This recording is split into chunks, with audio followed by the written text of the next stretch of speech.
আসসালামু আলাইকুম প্রিয় পঞ্চম শ্রেণীর শিক্ষার্থী বন্ধুরা, তোমরা কেমন আছো? আশা করি তোমরা খুবই ভালো আছো। এই ভিডিওতে আলোচনা করব তোমাদের ইংরেজি বইয়ের পেজ নাম্বার হলো তোমার 43, মানে হলো 43 পৃষ্ঠার। এই 43 পৃষ্ঠার আমরা এই অ্যাক্টিভিটি যে গড়ের যে কাটাগুলো এগুলো আমরা পড়ে শোনাবো এবং নিচে অ্যাক্টিভিটি 3x1 দেওয়া আছে। এখানে কোথায় PM হবে, কোথায় AM হবে সেটা তোমাদেরকে করে দেখাবো ইনশাআল্লাহ, এবং বাংলা অর্থ সহকারে পড়ে শোনাবো তোমাদেরকে। দেখো প্রিয় শিক্ষার্থীরা, প্রথমে আমরা এই ঘড়ির কাঁটাটা দেখি। দেখো একটু জুম করি। দেখো প্রিয় শিক্ষার্থীরা, এখানে বলছে কি আওয়ার হ্যান্ড। আওয়ার হ্যান্ড মানে কি ঘন্টার কাঁটা। আওয়ার হ্যান্ড অর্থ কি ঘন্টার কাঁটা। আচ্ছা, ঘন্টার কাঁটার তিনটা বৈশিষ্ট্য আছে। দেখো এই যে এটা হলো ঘন্টার কাঁটা। এটা কি বলতো? ঘন্টার কাঁটা। ঘন্টা কাঁটার তিনটা বৈশিষ্ট্য। এটি ছোট কাঁটা, এটি ঘন্টা নির্দেশ করে, ধীরে ধীরে চলে। ঘন্টা কিন্তু দেখবে তোমরা ধীরে ধীরে চলবে, ঠিক আছে? তারপর দেখো তার পাশেরটা, এটাকে বলে মিনিট হ্যান্ড। কি বলা হয়? মিনিট হ্যান্ড মানে হলো, দেখো এই যে মিনিট হ্যান্ড মানে কি বড়, মানে বড় কাঁটা, মানে এটি বড় কাঁটা, এটি মিনিট নির্দেশ করে এবং এটি দ্রুত চলে, ঠিক আছে? মিনিটটা দেখবা ঘন্টার চেয়েও দ্রুত চলে আর কি। দেখো ঘন্টা কাঁটা ছোট থাকবে, মিনিটের কাঁটা কি থাকবে? একটু বড় থাকবে। তারপরের যেটা আছে এটা হচ্ছে সেকেন্ডের কাঁটা, এটা আরও বড় থাকবে, ঠিক আছে? তো সেকেন্ডের কাঁটা সবচেয়ে বড় থাকে, তারপর হলো মিনিটের কাঁটা, তারপর হলো তোমার কি ঘন্টার কাঁটা। দেখো আমরা এই ঘড়ির বিষয় নিয়ে এখন পড়বো। দেখো ইটস 10:15, এটাকে কি বলা হয়? এটা আমরা ইংলিশে কীভাবে বলবো? আমরা বলবো ইটস quarter past 10। কি বলবো? It's quarter past 10। তো এটার অর্থ কি? এটা অর্থ হলো তোমার 10:15। কি বুঝে বলতো? 10:15। ইটস quarter past 10 মানে হলো 10:15।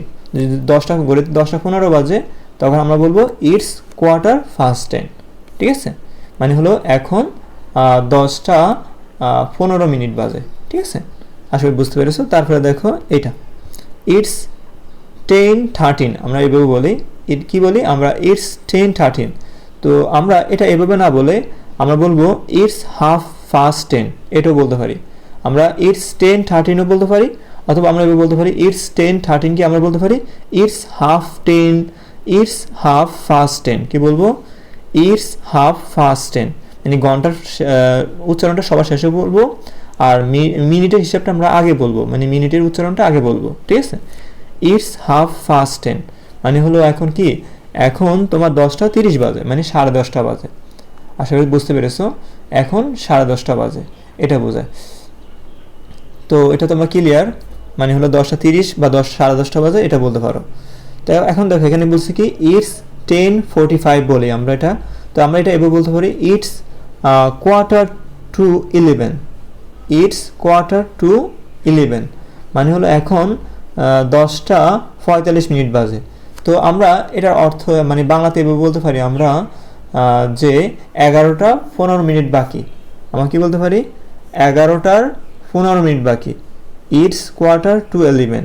আমরা এটাও বলতে পারি যে 11:15 বাকি, অথবা এটাও বলতে পারি আমরা এখন 10:45 বাজে, এটাও বলতে পারি, ঠিক আছে? তো ইটস quarter-to-11 মানে হলো এখন 11টা বাজতে এখনও 15 মিনিট বাকি, সেটা বুঝেছে। তো আমরা বলতে পারি 11:15 বাকি, মানে হলো 11টা বাজার 15 মিনিট বাকি, এটা বোঝায় নি। তো আবার বলতেছি ইটস, আমরা বলতে পারি কি এটা ইটস quarter-to-11 মানে হলো 11টা বাজতে 15 মিনিট বাকি, এটা বোঝায়। আশা করি বুঝতে পেরেছো। তারপরে দেখো এখানে 60 minutes make an hour। 60 minutes make an hour মানে হলো 60 মিনিটে 1 ঘন্টা। 60 minutes মানে হলো 60 মিনিট, মেক মানে তৈরি করা বোঝায়, অ্যান আওয়ার মানে হলো 1 ঘন্টা। মানে 60 মিনিটে হয় কয় ঘন্টা? 1 ঘন্টা হয়। 30 minutes make half an hour, 30 minutes মানে হলো 30 মিনিটে মেক হাফ মানে হলো অর্ধেক, অ্যান আওয়ার মানে হলো 1 ঘন্টা। মানে 1 ঘন্টার অর্ধেক হলো তোমার কত মিনিট বলো তো? 30 মিনিট। 1 ঘন্টার অর্ধেক কত মিনিট বলো তো? 1 ঘন্টার অর্ধেক হলো 30 মিনিট। তো আমরা বলতে পারি কি 30 মিনিট আধা ঘন্টা হয়। আমরা বলবো এভাবে 30 minutes make half an hour মানে হলো 1 ঘন্টার অর্ধেক 30 মিনিট। 1 ঘন্টার অর্ধেক 30 মিনিট মানে হলো 30 মিনিট, মানে 30 মিনিটে আধা ঘন্টা হয়। 30 মিনিটে কি হয় বলো তো? আধা ঘন্টা হয়। আর এখানে 60 মিনিটস মেক অ্যান আওয়ার মানে 60 মিনিটে হয় 1 ঘন্টা, আর 30 মিনিটে হয় কি আধা ঘন্টা। 30 মিনিটে কি হয় বলো তো? আধা ঘন্টা হয়। And 15 minutes make a quarter of an hour মানে হলো এখানে 15 মিনিটে 1/4 হয়। মানে হলো আমরা 1 ঘন্টাকে আমরা যদি 4 ভাগ করি, তো 4 ভাগের 1 ভাগকে বলা হয় 1/4 কি বলা হয় 1/4 মানে হলো 4 ভাগের 1 ভাগ। আমরা যদি 60 মিনিটকে যদি আমরা 4 দ্বারা ভাগ করি, তো 1 ভাগে পড়বে আমাদের 15 মিনিট করে, 2 ভাগে পড়বে কত 30 মিনিট। হ্যাঁ, এরকম করে বোঝায়। তো আমরা বলতে পারি 15 minutes make a quarter of an hour, মানে হলো 15 মিনিটে 1/4 ঘন্টা হয়। এখন দেখো তারপরে এই ঘড়ি কাঁটাগুলো দেখো একটু তোমরা। এখানে একটা ঘড়ি কাঁটা দেখতেছি, যে একটা ঘড়ি, এর হচ্ছে ও ক্লক, মানে হলো 0, কোনো ঘন্টা না। এখানে যদি তোমার ঘড়ি কাঁটা থাকে, এটাকে আমরা বলবো 0, মানে ও ক্লক। দেখো এখানে প্রতিটা ঘর এক এক করে বাড়ছে। দেখো এখানে আমরা এভাবে দেখতে পারি। দেখো এখানে থেকে শুরু করো, 12 থেকে শুরু করো, এই 1 2 3 4 5, মানে 1 থাকলে, যেখানে 1 থাকবে সেখানে আমরা 5 গুনবো, 6 7 8 9 10। দেখো যেখানে 2 আছে সেখানে আমরা 10 ঘর। তারপর দেখো আবার 5 ঘর অ্যাড করলে 3 নাম্বার ঘর, আবার 5 ঘর অ্যাড করলে 4 নাম্বার ঘর, বুঝছো? তো 5 ঘর ফর 1, 5 ঘর ফর 1 বাড়ে, ঠিক আছে? তো 5 ঘর ফর 1, আবার 5 ঘর ফর 1 মানে 2, আবার 5 ঘর ফর 1 3, আবার 5 ঘর ফর 1 4, এরকম করে তোমার 12টা লেখা আছে, মানে 12টা সংখ্যা আছে এখানে, মানে 12টা ঘন্টা। তো এখন দেখো এখানে এই 1 থেকে, মানে কি বুঝো এখানে এই 12 থেকে শুরু করে এই 1 পর্যন্ত, এটাকে বলা হয় 5 মিনিট, মানে 1 মিনিট। এই ছোটো ছোটো যে এগুলো দেখতেছো না, দাগগুলো দেখতেছো না, এগুলো হলো মিনিটের কাটা। 1 মিনিট 2 মিনিট 3 মিনিট 4 মিনিট, এই 5 মিনিট, ঠিক আছে? আবার 6 7 8 9 এই 10, ঠিক আছে? তো আশা করি বুঝতে পেরেছো, ছোটো ছোটো যে দাগগুলো আছে এগুলো বলা মিনিটের কাটা। এখন দেখো এখান থেকে পর্যন্ত 5 মিনিট, এই 5 মিনিটকে আমরা কী বলতে পারি 5 ফাস্ট, কী বলতে পারি 5 ফাস্ট। আর 10 মিনিটকে আমরা কী বলতে পারি 10 ফাস্ট। 10 মিনিটকে আমরা কী বলবো 10 ফাস্ট। দেখো এখানে এই যে এখান থেকে পর্যন্ত কত মিনিট 5 মিনিট, তো এই 5 আর 10 কত, মানে এখান থেকে 12 থেকে শুরু করে এই 3 পর্যন্ত, এখানে হলো তোমার 15 মিনিট, মানে 3 যেখানে থাকবে সেটা হলো 15 মিনিট। এটাকে আমরা ইংরেজিতে বলবো কোয়ার্টার ফাস্ট, কী বলবো কোয়ার্টার ফাস্ট। দেখো 3 থেকে শুরু করে 4 পর্যন্ত, এটাকে বলো 20 মিনিট, ঠিক আছে? মানে 16 17 18 19 20, এই 20 মিনিটকে আমরা বলবো 20 ফাস্ট, কী বলবো 20 ফাস্ট। তার 4 থেকে শুরু করে 5 পর্যন্ত, এখান থেকে পর্যন্ত ফার্স্ট ডিস্টেন্স, মানে হলো 25 মিনিটকে আমরা বলবো 25 ফাস্ট, কী বলবো 25 ফাস্ট। 30 মিনিটকে আমরা বলবো হাফ ফাস্ট, 30 মিনিটকে আমরা কী বলবো হাফ ফাস্ট। তারপর দেখো 35 মিনিটকে আমরা বলবো 25 টু।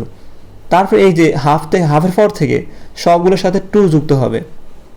এই যে দেখো এনে 30, এটা 35, এটা হলো 40 মিনিটকে আমরা বলবো 22, কী বলবো 22। আর 45 মিনিটকে বলবো আমরা কোয়ার্টার টু, কী বলবো কোয়ার্টার টু। তারপর দেখো 50 মিনিটকে আমরা বলবো 10 টু, কী বলবো 10 টু। 55 মিনিটকে আমরা বলবো 5 টু, কী বলবো 5 টু, ঠিক আছে? আর 60 মিনিট তো এটা বলা লাগবে না, এটা তো আমরা ও ক্লক ধরেছি, মানে 1 ঘন্টা হয়ে যায়, এটা ও ক্লক হয়। তো আশা করি বুঝতে পেরেছো।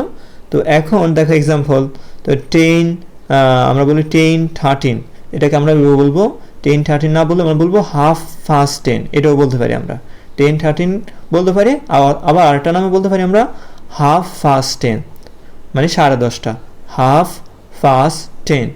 দেখো এখানে আমার 10 15, এটাকে আমরা বলবো কোয়ার্টার ফাস্ট 10, কি বলবো কোয়ার্টার, মানে এই যে 15 মানে কি, এদের আমরা মিনিটের উচ্চারণগুলো আগে বলবো, মানে মিনিটের কথা আগে বলবো, ঘন্টার কথা পরে বলবো। তো মিনিট কি আছে 15, তো 15কে আমরা কি বলি, 15কে আমরা কোয়ার্টার ফাস্ট বলি। তো কি বলবো কোয়ার্টার 10, কি বলবো কোয়ার্টার ফাস্ট 10, কোয়ার্টার ফাস্ট। আর ঘন্টা কি বলতো 10, কোয়ার্টার ফাস্ট 10। যদি এখানে 10 এর জায়গায় যদি 11 থাকতো, তো আমরা কি বলতাম 15 থাকলে কোয়ার্টার বলবো, কোয়ার্টার ফাস্ট 11, ঠিক আছে? তারপর দেখো এখানে 10:45, এটাকে আমরা কি বলবো, এই 45 মানে কি 45 মিনিটে থাকলে কি বলবো কোয়ার্টার টু বলবো। তো আমরা আগে মিনিটের কথা বলবো কোয়ার্টার টু, তারপরে কি এখানে কি 11, এখানে 10 আছে যেহেতু আমরা 11 বলবো, কারণ কি 11টা বাজতে এখনো 15 মিনিট বাকি, সেজন্য আমরা বলবো কোয়ার্টার টু 11। ওকে, আশা করি বুঝতে পেরেছো। অথবা বলতে পারো 10:45।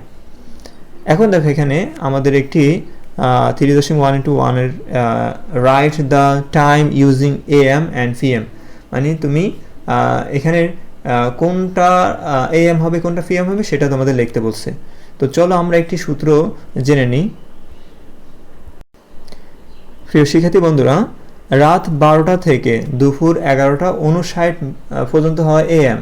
আবার বলতেছি রাত 12টা থেকে দুপুর 11:59 পর্যন্ত হলো এএম, আর দুপুর 12টা থেকে রাত 11:59 পর্যন্ত হলো কি বলতো পিএম। দুপুর 12টা থেকে রাত 11:59 পর্যন্ত কি হয় বলতো পিএম হয়। এই সূত্র তোমার মনে রাখবে। তো চলো আমরা এটা সমাধান করি। এ নাম্বার কি বলছে, it is 10:15 in the morning. It is 10:15 in the morning. তো এটা আমরা এবার বলতে পারি it is 10:15 in the morning, মানে হলো এখন সকাল 10:15 বাজে, মানে এখন সকাল 10:15 বাজে। তো সকাল 10টা যদি হয় তাহলে সকালগুলো কি হয় এএম হয়। এখানে আমরা কি লিখবো বলো তো এএম লিখবো। কি লিখবো এএম। তোমরা এখানে কি লিখবা এ তারপরে এম লিখবা, ঠিক আছে। তাহলে 2 নাম্বারটা দেখো, ইট ইজ 12:13 অ্যাট নুন, মানে হলো এখন দুপুর 12:30 বাজে। তো দুপুর 12টা বাজে মানে দুপুর 12টা থেকে রাত 11:59 পর্যন্ত কি হয় বলো তো পিএম হয়। তো আমরা এখানে কি লিখবো পিএম, ফি তারপরে এম, ঠিক আছে। তারপরে দেখো এখানে C number, it is 8:45 at night, মানে হলো এখন রাত 8:45 বাজে। তো রাত 8টা মানে হলো দুপুর 12টা থেকে রাত 11:59 পর্যন্ত হলো পিএম। তো আমরা এখানে দেখো রাত 8:45 বাজে কি লিখবো আমরা পিএম লিখবো, এখানে পি এ এম লিখবো, ঠিক আছে। তারপরে দেখো এখানে D number, it is 12 o'clock at mid night, মানে হলো এখন মধ্যরাত 12টা বাজে, মানে হলো এখন রাত 12টা বাজে।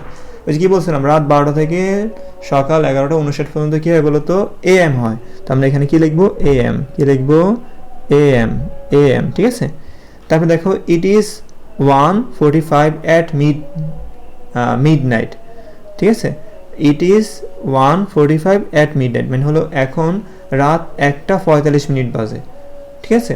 মানে এখন রাত, এই যে মিড নাইট মানে কি মিড নাইট মানে হলো রাত বোঝায়, মানে মধ্যরাত বোঝায়। তো it is 1:45 at mid night, মানে এখন রাত 1:45 বাজে। তো কি বলছিলাম রাত মানে 12টা থেকে শুরু করে সকাল 11টা মানে দুপুর 11:59 পর্যন্ত কি হয় বলতো এএম হয়। তো এখানে আমরা কি লিখবো বলতো এএম, কি লিখবো এএম, এএম। আশা করি প্রিয় শিক্ষার্থীরা তোমরা এই যে তোমার 43 নাম্বার ফেজের সবগুলো কোশ্চেন তোমরা ইজিলি বুঝতে পেরেছো। এতক্ষণ সাথে থাকার জন্য অসংখ্য ধন্যবাদ। আসসালামু আলাইকুম।